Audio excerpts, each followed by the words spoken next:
All right, let's bring in Greg Sheridan, foreign editor of the Australian newspaper, to get across a whole lot of stuff happening here in Australia, but of course, as his expertise, some stuff happening overseas tonight too, particularly. Greg, let's start with energy if we can. Jim Sharma is saying we've crossed this threshold. He's talking about tax reform, or don't read it as tax reform, talking about tax hikes there, demonising fossil fuels, pushing ahead with renewable energy schemes. We know that there's a lot of engineering falsehoods built into what the government's doing. We look at Germany, Greg, they've invested record amounts in renewables, but they're now turning back to coal-fired power to keep the lights on, spending another $310 billion to shield German residents and companies from high energy prices. The government's saying there'll be no handouts here, but how on earth do people make ends meet? Well, Peter, I thought you had an absolutely brilliant column on this matter in The Australian today, with which I agree completely. Look, it just doesn't make sense. It's complete nonsense. Germany is bitterly regretting its move away from nuclear energy. Everywhere else, the move is back towards nuclear energy. We're crazy in this country to commission our coal-fired power stations, to decommission them so quickly. And we're insane to make gas the enemy, because even if you get to a renewable future, you've got to have dispatchable energy backup, and that's going to be gas for the foreseeable future. It just doesn't add up. My prediction is that the government will interfere in the market and force the gas companies to provide a percentage of their gas cheaply to Australia. I think they'll do that rather than impose windfall taxes. But, at the same time, they're discouraging the exploration of further gas. We've got miles of gas under our soil and our water, and we're not exploring it because gas has been demonised. Meanwhile, China has announced record production of coal. India, Vietnam, everywhere else is going gangbusters with coal. It just, it's a complete nonsense, the situation we're in. It's not real. I want to play a grab, if I can, from Mark McGowan, WA Premier. He was on an interview in Sky News today, just on your gas point.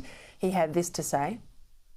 The gas is in the ground. It's actually the property of the people of Australia, that there should be some reservation for local purposes. It's not just for people, it's also for Australian industry. So it's not like it's just consumers that would benefit. It's also a lot of businesses, including major businesses and multinationals, would benefit from having a reservation policy. Look, I know it's attractive, that line. I know it's a populist line, but of course, these companies that have got the gas out of the ground took a risk, took a punt, put the billions of dollars in, have got gas contracts now to export it. There's nothing to stop anyone in Australia, any of these trillion-dollar super funds, getting approvals from these Labor premiers, if they care about gas so much, to get out more gas in the ground. You make a valid point. We've got plenty of gas. We've just got issues with the supply. You're absolutely right, Peter. So I think it would be crazy to break any existing contract. I think that really would be sovereign risk. I don't mind the principle of a domestic reservation for future production, something like that. That's okay. Mark McGowan has a point. Agreed. The resources do belong to Australia.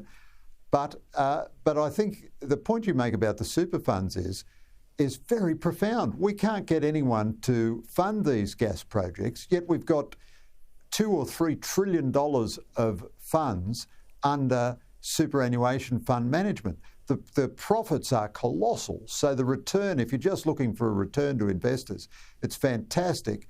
But we have politically deauthorised and demonised gas, so no one will do it. And here is a contradiction. We need gas, yet politically we're campaigning against gas. So our government is in the same contradiction as all the West European governments, saying they won't produce their own gas, but they'll buy Russian gas, and now they can't buy Russian gas, so now they're in a crisis. We're manufacturing the same crisis here completely unnecessarily.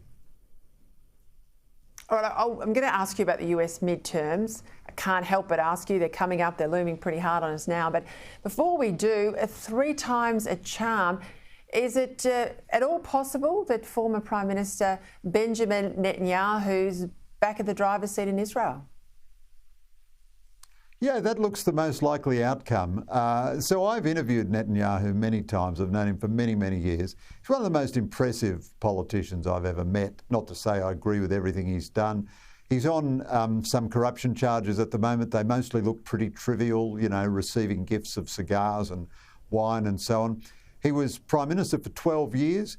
No single figure since the founding of Israel has had a bigger influence on the place. He brought about the high-tech economy when he was Finance Minister, and he has imposed his strategic vision on the region. You know, he's de-emphasised the Palestinian question, made peace agreements with almost all the surrounding Persian Arab Gulf nations, and extended Israel's reach in Asia.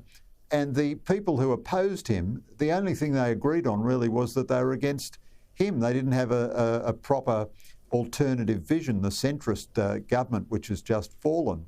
So now one day he's going to have to retire. He's 73. It's a good example to us all. I mean, Dr. Mahathir won an election when he was 92. So who knows, we might have Bibi around for a long time. But he has been a very effective leader of Israel. Now, US midterms. So the betting seems to be the Republicans will almost certainly win the House. It's still not sure that they'll win the Senate, but it seems likely that they will. But there are so many races which are close, and the polling has been so ropey in the past and generally understated the Republican vote. I think a lot of things come out of the midterms. First of all, we're going to see an even more enfeebled and crippled Biden presidency for the next 2 years. If the Republicans control either house, they will launch massive investigations into Hunter Biden and all the other Biden scandals and so on. I think you're going to see a big reversal of climate policy. He's not going to be able to do a single thing legislatively on climate, and you're going to go back to pro-gas, pro-oil policies. And it looks like most of Trump's endorsed candidates will just fall over the line, even though some of them should have had much bigger wins if they'd been more conventional people. But if all of the people Trump endorsed in primaries do fall over the line and win, you know, Oz in Pennsylvania and Walker in Georgia and J.D. Vance in his state, then you know, Trump is very well set up to run next time. Although I like DeSantis in Florida very much. And the latest stories seem to be that Biden really believes he can run again, which seems absolutely incredible. But we do live in a time of wonders. Yes, I think he's delusional on that front, Greg. Greg Sheridan, thank you.